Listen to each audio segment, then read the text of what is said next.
Ассаламу алейкум, кандайсыздар? Саат уже 11:30 болуп атат.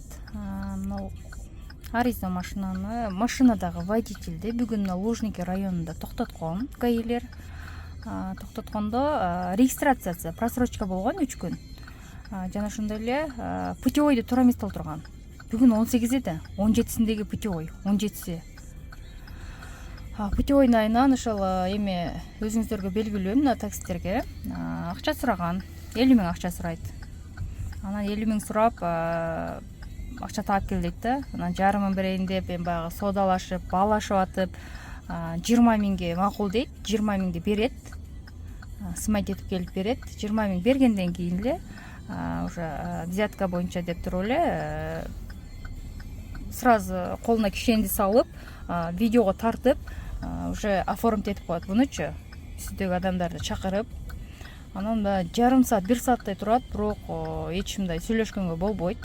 Баардыгы ошо оформить этилди болду депчи.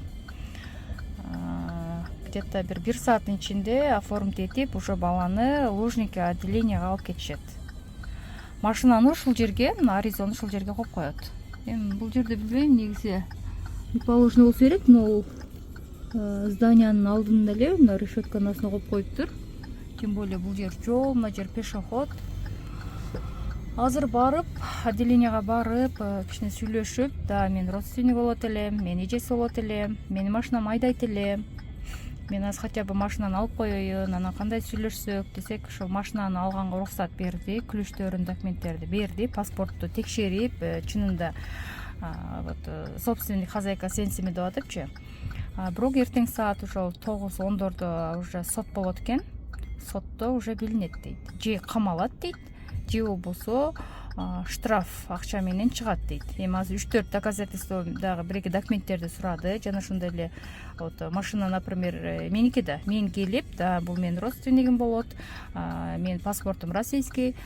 Москва ичинен кандайдыр бир силер айткан убакытта чыкпайт, эч кандай мындай жаман иштерге аралашпайт деп мен кандайдыр бир кепилдик болсом, ошонун негизинде дагы чыгарат дейт. Эми эртең дагы сотко бар дейт.